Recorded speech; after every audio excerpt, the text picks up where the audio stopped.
Bonjour à tous. Aujourd'hui, j'ai le plaisir d'accueillir Mickaël Thomasso. Bonjour Mickaël. Bonjour Benjamin. Mickaël, tu es un des associés fondateurs de Patrimail. Est-ce que tu peux te présenter un petit peu pour commencer cet échange et présenter un petit peu ce que fait Patrimail? Ouais, bien sûr. Déjà, merci de me recevoir. Plaisir. Du coup, Patrimal, donc moi, à titre personnel, j'ai une expérience à peu près d'une dizaine d'années également dans le secteur. J'ai cofondé Patrimail avec 4 autres associés il y a maintenant quasiment 3 ans. Et nous, on a un slogan très simple, c'est investir comme les grandes fortunes, c'est-à-dire de donner accès à des investissements normalement réservés à des grandes fortunes.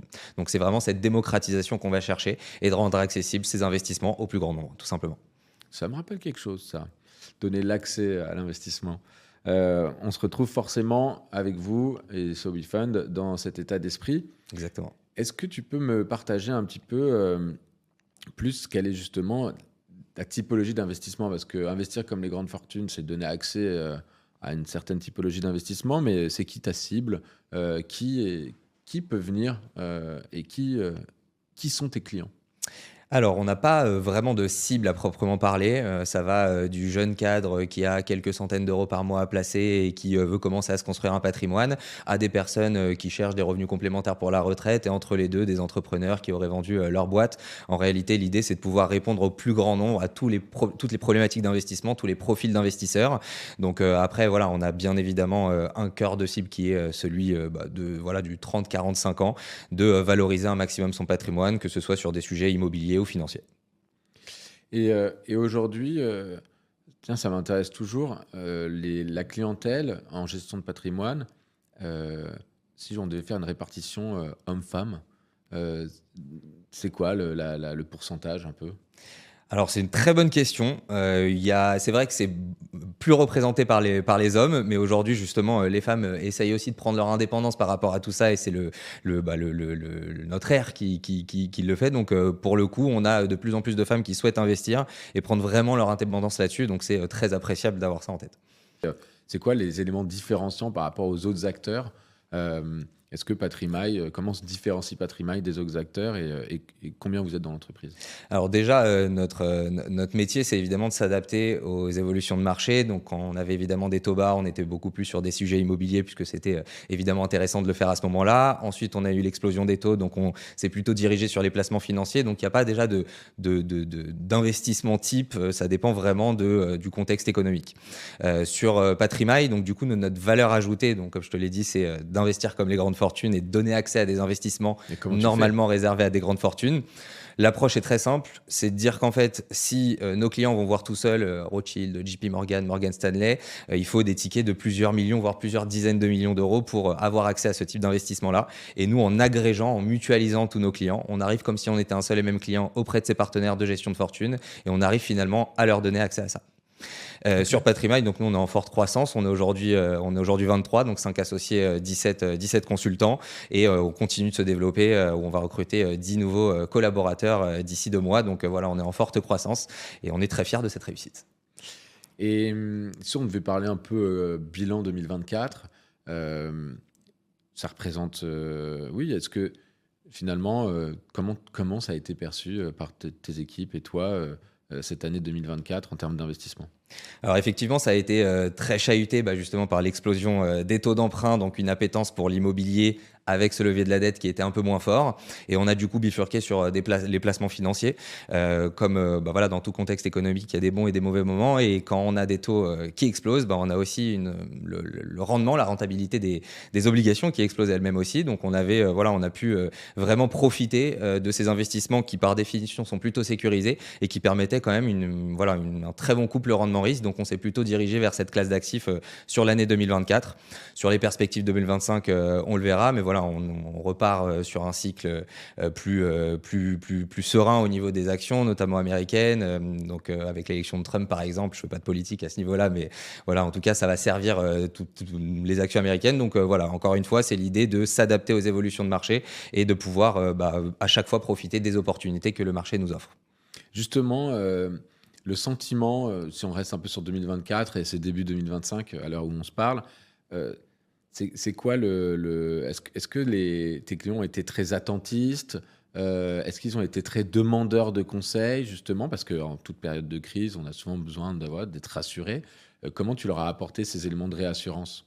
Effectivement, cette recherche de sécurité, elle est très, très importante dans ce moment un peu compliqué, que ce soit au niveau des guerres qu'on a pu connaître, que ce soit au niveau de l'instabilité politique qu'on peut avoir aujourd'hui en France ou en Allemagne. Donc, c'est évidemment des sujets qui ont mis de la tension sur les marchés et nous, on était là pour les rassurer, donc aller chercher beaucoup plus de sécurité, notamment avec des fonds euro boostés, avec des fonds obliges qui avaient pas forcément beaucoup de volatilité, mais qui allaient chercher quand même un rendement autour de 5-6%. Donc, voilà, ça a permis de rassurer ces clients-là.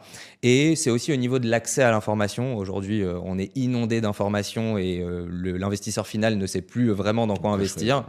Et donc, du coup, l'idée, voilà, c'était d'agréger un petit peu tout ça, de donner accès à cette information. Et c'est aussi le projet de Patrimoine de donner accès à cette information. On est en train de développer une plateforme aujourd'hui qui permettrait de vraiment rendre tangible tous les investissements qu'on propose, d'avoir accès à ces investissements, d'avoir un suivi, pouvoir télécharger des reportings, des relevés de situation. Enfin voilà, c'est vraiment d'aller dans ce sens de rendre tangibles les investissements qu'on propose et c'est ce qu'on essaye de développer avec la plateforme en cours de construction en ce moment.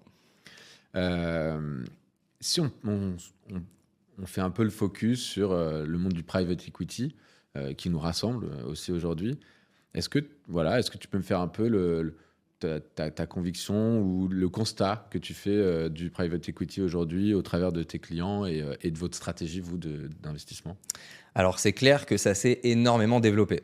Quand j'ai commencé ce métier, cette classe d'actifs n'était pas du tout représentée dans les portefeuilles de nos clients. Et par ailleurs, le constat qu'on fait aussi, c'est que les familles les plus fortunées, que ce soit européennes ou américaines, ont entre 25 et 30% de leur portefeuille dans cette classe d'actifs.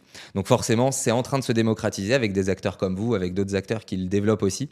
Et c'est très cohérent avec la vision qu'on a de pouvoir démocratiser la gestion de fortune, d'avoir accès à un investissement qui n'était pas forcément accessible au plus grand nombre.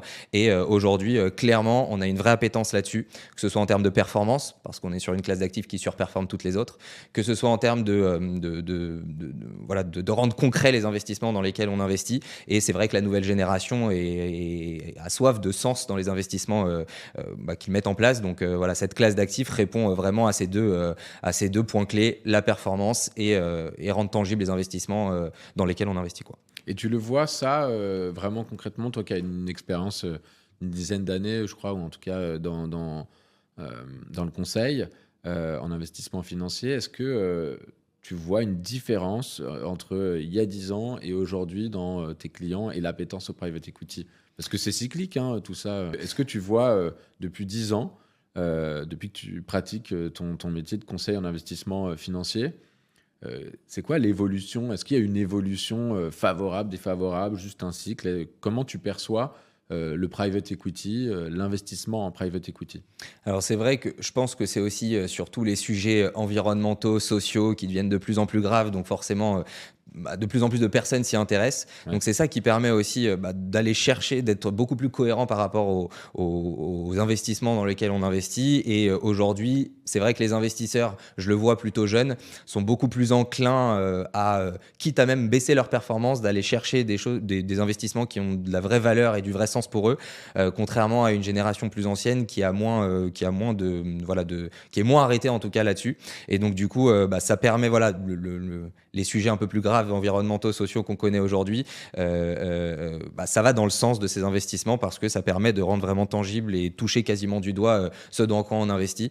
Donc je pense qu'il y a une vraie distinction à faire entre les typologies de clients, ceux qui sont plus anciens et qui regardent un peu moins dans quoi ils investissent, si ce n'est la performance, et d'autres où ils ont besoin vraiment de mettre de sens et de valeur dans les investissements qu'ils choisissent.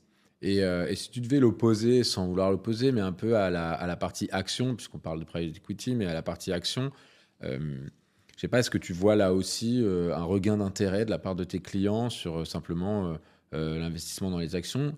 Et pour aller plus loin, et on pourra revenir à cette question, est-ce que ils investissent moins dans des sociétés de type énergétique, sans les citer, parce que justement ça fait moins sens?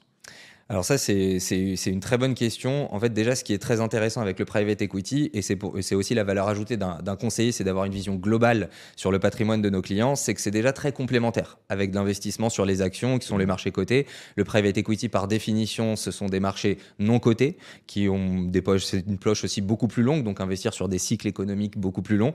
Et donc, clairement, déjà, ça vient en complémentarité d'un investissement sur les actions. Donc, c'est pas soit l'un, soit l'autre, c'est les deux, justement. Et clairement, pour aller plus loin sur l'offre SoWeFund dont on va reparler certainement tout à l'heure, c'est de vraiment faire son propre panier des sociétés dans lesquelles on va investir. Contrairement par exemple à des fonds d'investissement actions où c'est très opaque, où on ne sait pas vraiment dans quoi c'est investi, où on est dépendant du choix du gestionnaire. Là ici, c'est nous qui décidons, c'est l'investisseur final qui décide dans quoi il investit. Donc ça permet, encore une fois, je le répète, mais de rendre tangibles ces investissements, chose qui n'est pas du tout le cas finalement sur les marchés cotés où on ne sait pas dans quoi va investir telle société cotée. Voilà. Et quand tu proposes à tes clients sur le marché action, qu'est-ce que tu leur proposes? Tu leur proposes des produits de type fonds de gestion des gestionnaires qui vont investir dans un certain nombre d'actions, Mhm. ou vraiment, pour ne pas le citer, d'investir chez Engie demain, Alors ça Les peut être les deux, deux, ça peut être les deux encore une fois. dans des On- sociétés du CAC 40. Exactement, donc ça peut être des titres vifs en direct, c'est-à-dire voilà, acheter une action en direct ou acheter des fonds d'investissement qui, eux, sont plus diversifiés et qui ont des thématiques, actions, obliges, etc. Ouais. Donc, tout ça pour dire qu'aujourd'hui, dans une stratégie d'investissement patrimonial, tu n'opposes pas, en tout cas, actions et cotés et non cotés. Tu n'opposes pas ces deux produits. Au contraire, tu Exactement. invites tes clients à diversifier et que ce soit complémentaire. C'est exactement ça. Il faut que ce soit complémentaire justement pour aller chercher le maximum de diversification. Donc, on va investir dans des actions en direct, on va investir dans des fonds actions, on va investir dans des sociétés en direct, on va investir dans des fonds qui eux-mêmes investissent dans des sociétés non cotées. Et ça permet de lisser un maximum son risque et d'être diversifié sur tous les secteurs économiques, sur tous les secteurs géographiques et sur des typologies d'actifs qui sont différentes et qui répondent à des logiques financières différentes. Et aujourd'hui, comment se répartit un petit peu l'investissement dans le PE? Pour toi, ça doit représenter combien? Qu'est-ce que tu recommandes à tes clients? Alors, le PE, effectivement, est un investissement de diversification. Il y a d'abord les fondements qu'on doit mettre en place, c'est-à-dire voilà, une poche immobilière, une poche sur les marchés cotés, une poche sur du PE. Et donc, voilà, ça représente 5, 10, 15% du patrimoine de nos clients sur cette classe d'actifs-là. Pourquoi pas l'augmenter? Le but, encore une fois, c'est d'aller chercher le maximum de performance et de diversification. Cette classe d'actifs y répond très bien. Maintenant, voilà, c'est une poche parmi d'autres dans une stratégie globale. On va maintenant un petit peu se concentrer, ou en tout cas aborder le sujet de l'offre de SoWeFund Smart Allocation à destination des conseillers en gestion de patrimoine. Et Michael, est-ce que tu peux me présenter un peu l'offre et m'expliquer ce qui t'a séduit? Alors, ce qui est très séduisant dans cette offre-là, c'est justement déjà que vous mettez énormément de pédagogie dans l'éducation des clients, dans quoi ils vont investir. Encore une fois, ça, c'est le point central de financer l'économie réelle et d'être en adéquation avec les valeurs de chacun de nos clients qui investissent là-dedans. Donc, c'est justement de pouvoir investir sur 10 sociétés différentes. Ça permet, encore une fois, je le répète, d'avoir une énorme diversification dans le portefeuille et finalement de se faire son propre fonds d'investissement avec ces 10 boîtes différentes qui peuvent être sur des sujets environnementaux, qui peuvent être sur des sujets de tech, de santé, de bien-être. Donc, ça permet d'avoir justement une allocation qui soit très diversifiée et avec, cerise sur le gâteau, cette économie d'impôt dont tu parlais, entre 30 et 50%, qui réduit encore plus le risque de ces investissements grâce à cette défiscalisation qu'on a sur le capital qu'on investit entre 30 et 50%, ce qui est vraiment pas négligeable. Donc, ça répond clairement à ce que recherchent nos clients: performance, sens et d'avoir de la pédagogie sur cette classe d'actifs-là. Toi, c'est important pour toi d'être accompagné en tant que partenaire CGP par SoWeFund sur ces aspects justement pédagogiques sur comment on investit dans les startups pour le retransmettre à tes clients? C'est quoi qui... Exactement, ça c'est hyper important pour nous parce que nous, notre travail, c'est de conseiller et on va pas produire du contenu, on n'a pas le temps de produire du contenu pour justement faire de la pédagogie sur cette classe d'actifs. Et ça, vous le faites très bien, que ce soit des notes, que ce soit le détail du business model, que ce soit les bilans comptables, que ce soit des petites vidéos explicatives ou parfois même des interviews de certains chefs d'entreprise qu'on vient financer. Ça permet, voilà, encore une fois, de rendre tangible, de rendre concret dans quoi on investit. Et ce travail de pédagogie, c'est quasiment le plus important, presque plus que la performance aujourd'hui. Et très intéressant. Est-ce que tu peux nous raconter un petit peu aussi ton expérience ou celle de tes clients à utiliser Smart Allocation, à utiliser l'outil qu'on partage à nos partenaires? Déjà, la plateforme est très intuitive. Voilà, c'est très facile de souscrire, c'est très facile d'avoir accès à cette information-là. Voilà, là-dessus, c'est un gain de temps énorme et pour nous et pour nos clients, voilà, que ce ne soit pas eux qui aillent chercher ces informations-là. Bah voilà, surtout votre qualité d'analyse aussi. Je sais que vous avez un track record depuis 10 ans qui met en valeur justement cette analyse des investissements que vous proposez au client final, donc à l'investisseur final. Donc ça permet bah voilà, de bénéficier de cette expertise que nous, en tant que CGP, n'avons pas forcément parce que c'est pas notre métier d'analyser ces boîtes-là, que nos investisseurs finaux n'ont pas non plus. Voilà, il y a aujourd'hui, vous, c'est votre métier, on n'est pas dans qui veut être mon associé là-dessus. Donc voilà, ça permet évidemment d'avoir des convictions et d'aller dans le sens de ces convictions, mais en se basant sur l'expertise solide et l'historique solide que Sowifund a au travers de son équipe investissement. Et justement, comment tu le pitches à tes clients? Comment tu le présentes à tes clients? Et qu'est-ce qui les intéresse le plus? Qu'est-ce qui les séduit eux le plus? Selon toi, l'accès à, parce que c'est un peu votre Mmh. baseline, donc c'est l'accès à ce produit qui est autrefois réservé à des investisseurs beaucoup plus, on va dire, avec des tickets d'entrée beaucoup plus importants. Est-ce que c'est les secteurs d'activité, savoir où va son argent, ou est-ce que c'est l'avantage fiscal? C'est tout en même temps. En réalité, C'est un savant mélange de tout ça, voilà, mais c'est un énorme mélange de tout ça. Le sens de l'investissement, dans quoi ils investissent. Ils peuvent toucher du doigt dans quoi ils investissent et ça, c'est hyper important de croire en l'entrepreneur qu'on vient financer, de croire en son projet, de croire en ses idées, de croire en son développement. De la performance, bien évidemment, quand on sait qu'un investissement comme celui-là peut faire x2, x3, x4, x5. Alors, il y a des risques en face, bien sûr, mais les performances sont au rendez-vous et c'est la classe d'actifs qui surperforme toutes les autres historiquement. Donc, si on fait bien son travail, la performance va être au rendez-vous. Et effectivement, bah, aujourd'hui, on est en France. La défiscalisation est un énorme sujet pour tous les Français. Et donc, bah, voilà, de donner accès à ce type d'investissement-là à partir de 25 000 euros, donc 2 500 euros par société, bah, ça permet, cette défiscalisation en plus de la performance et d'aller dans le sens de cette pédagogie et donner du sens à ces investissements. Est-ce que tu penses que ça va intéresser beaucoup de tes clients? Quelle est peut-être la proportion de clients? On sait souvent que chez certains de nos partenaires dont tu fais partie aujourd'hui, conseillers en gestion de patrimoine, euh, recommander du private equity du non-coté, c'est toujours, ça représente normalement 5, 10, 15%, comme tu C'est ça. disais, de son patrimoine. Mais ça représente aujourd'hui, malheureusement, et c'est ce que je fais, c'est mon travail de démocratisation depuis ces 15 dernières années, c'est d'essayer de promouvoir l'investissement dans l'économie réelle, dans les startups. Eh bien, cette typologie de produit, elle est réservée qu'à 5, 10, 15, 30% de la clientèle des conseillers en gestion de patrimoine, parce que c'est les produits assurantiels ou autres qui sont toujours privilégiés, l'assurance vie ou autre. Chez vous, qui êtes une société de gestion de patrimoine euh, assez innovante et en pleine croissance, est-ce que justement, ça change? Est-ce que c'est en train de changer? Est-ce que c'est en train d'évoluer? Alors, ça évolue énormément grâce à bah, voilà, toute la démocratisation de cette classe d'actifs. L'idée, c'est que tout le monde peut être intéressé par cet investissement, que ce soit pour la performance, que ce soit pour le sens qu'on donne à nos investissements, que ce soit pour la défiscalisation. Ça va représenter aujourd'hui, dans les allocations qu'on propose, 10-15% maximum du patrimoine financier global du client pour des contraintes réglementaires qu'on a forcément. Mais Ouais. clairement, cette appétence-là, elle est là. On vient financer l'économie réelle. En plus de ça, cerise sur le gâteau, il y a une défiscalisation. Donc, tout le monde va être friand de cet investissement. Mais voilà, encore une fois, ça reste un produit de diversification. C'est pas un produit, voilà, c'est pas là-dessus qu'on va construire un patrimoine et les Bien sûr. fondations d'un patrimoine qui sera bien construit et bien constitué sur du très long terme. Mais par contre, c'est un réel produit différenciant, innovant et de diversification qui n'existe pas aussi aujourd'hui sur le marché. Donc, on va pas se gêner pour le proposer. Aujourd'hui, on vient de parler de Smart Allocation. C'est aussi un produit financier, une offre en tout cas, qui est accessible aussi à des personnes qui sont 150 obétaires, donc qui peuvent réinvestir une partie du produit de cession de leur société dans ces sociétés qui sont éligibles chez nous, en tout cas dans Smart Allocation. Il y a aussi la possibilité pour les clients, en tout cas tes clients, d'investir au travers d'un PEA, PME même. Quelle est l'offre, ou tu penses que c'est quelle offre qui va le plus fonctionner? Alors, auprès de tes clients?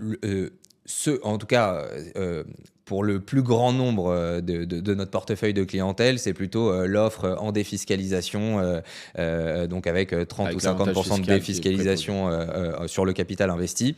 Après, évidemment, PEA, PME, 150 obétaires, c'est des sujets qui peuvent intéresser. On a bien évidemment dans nos clients des entrepreneurs qui ont vendu leur boîte et qui recherchent ce type d'investissement dans un unique but fiscal initialement pour justement défiscaliser les plus-values générées par la vente de leur boîte. Et cet investissement-là, c'est clairement ce qui répond exactement à cette problématique, à savoir de défiscaliser et de générer de la performance. Donc pour le coup, c'est quelque chose voilà, où ces clients-là ont énormément d'attrait pour cette offre-là. Et ce qui est aussi intéressant et rassurant, c'est qu'avec Love So WeFund, on co-investit avec des acteurs de ce marché-là, ce qu'on appelle des business angels. C'est justement des personnes dont c'est au-delà de votre capacité à analyser de manière très stricte ces investissements-là et de les sélectionner dans votre portefeuille de boîtes que vous proposez aux clients finaux.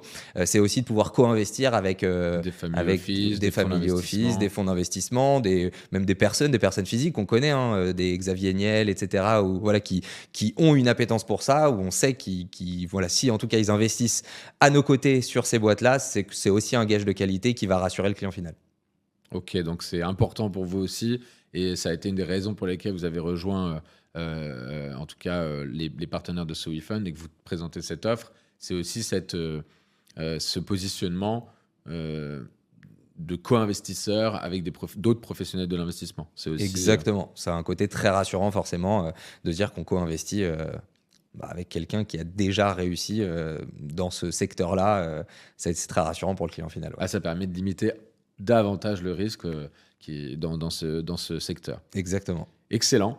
Et à part, quels sont les éléments qui te semblent les plus indispensables pour instaurer une plus grande confiance auprès de tes clients, en tout cas chez les investisseurs que tu accompagnes dans ce type de produit, Smart Allocation? Pour moi, la clé, et c'est ce que vous faites très bien, c'est la pédagogie. C'est vraiment de sourcer, de documenter un maximum les projets dans lesquels on investit. C'est ça qui va séduire le client final, toujours sur cette base voilà, d'être en adéquation avec ses valeurs, avec ses principes. C'est de donner des éléments financiers, de donner des éléments sur le développement des entrepreneurs qu'on vient financer, sur leurs différents projets à horizon court, moyen, long terme, de manière à vraiment avoir un maximum de visibilité et savoir exactement dans quoi on met les pieds. Et c'est ce que vous faites très bien, cette pédagogie. Donc des formats vidéo, des FAQ, des documentations au niveau des bilans, etc. Ça, c'est pour moi le point clé pour rassurer un maximum et que le client final s'engage de manière tout à fait sereine dans ce type d'investissement. Et maintenant que le temps file, j'ai quand même une dernière petite question pour toi, Michael. Ce serait en quoi c'est intéressant pour le conseiller en gestion de patrimoine? C'est une très bonne question. C'est pour nous un produit innovant et différenciant, déjà qui est énorme puisque cette offre-là n'existe pas. Une offre aujourd'hui en private equity, investir dans du venture capital, c'est-à-dire des jeunes boîtes innovantes avec en plus une défiscalisation à la clé, aujourd'hui ça n'existe pas. Donc déjà on vient se différencier d'autres conseillers en gestion de patrimoine qui sont plutôt sur des produits assurantiels ou des parts de SCPI ou des choses bien beaucoup plus classiques. Ça permet de se différencier par rapport aux autres. Et comme je le disais, cette classe d'actifs, elle vient en complémentarité des autres, donc ça permet de rajouter une brique de diversification dans les stratégies qu'on propose. Et enfin, ça permet d'être décorrélé, encore une fois, des marchés financiers. Aujourd'hui, à chaque fois qu'on parle d'investissement, on pense très souvent à la bourse. Ça permet d'être décorrélé de ça et de se dire que finalement, si l'un ne fonctionne pas, l'autre va certainement fonctionner et vice-versa. C'est pas parce qu'on est en pleine crise financière et que les marchés financiers cotés s'effondrent que le non-coté s'effondrera. Bien au contraire, c'est complètement décorrélé et ça permet, encore une fois, de maîtriser un maximum son risque sur les portefeuilles et les stratégies qu'on propose. Top. Et après, est-ce que c'est un produit qui est suffisamment séduisant pour le gestionnaire de patrimoine en termes de rémunération? Alors clairement, c'est intéressant. Évidemment que comme tout investissement, cet investissement a des frais. Donc nous, c'est aussi la valeur ajoutée d'un cabinet comme le nôtre, c'est qu'on ne facture pas le conseil qu'on apporte à nos clients. On se rémunère directement par rétrocession de la marge de nos partenaires. Et donc comme ce produit, il est construit avec une marge, mais qui reste de toute façon, qui est prise en compte dans les performances qu'on peut attendre de ce type d'investissement. Voilà, la rémunération pour nous est aussi intéressante, mais le principal objectif, c'est justement la satisfaction du client, parce que c'est comme ça qu'on pérennise notre activité. Eh bien, merci beaucoup, Michael, Merci à pour toi, tes Benjamin. précieux conseils. Et quant à nous, on se retrouve très bientôt avec un nouveau partenaire.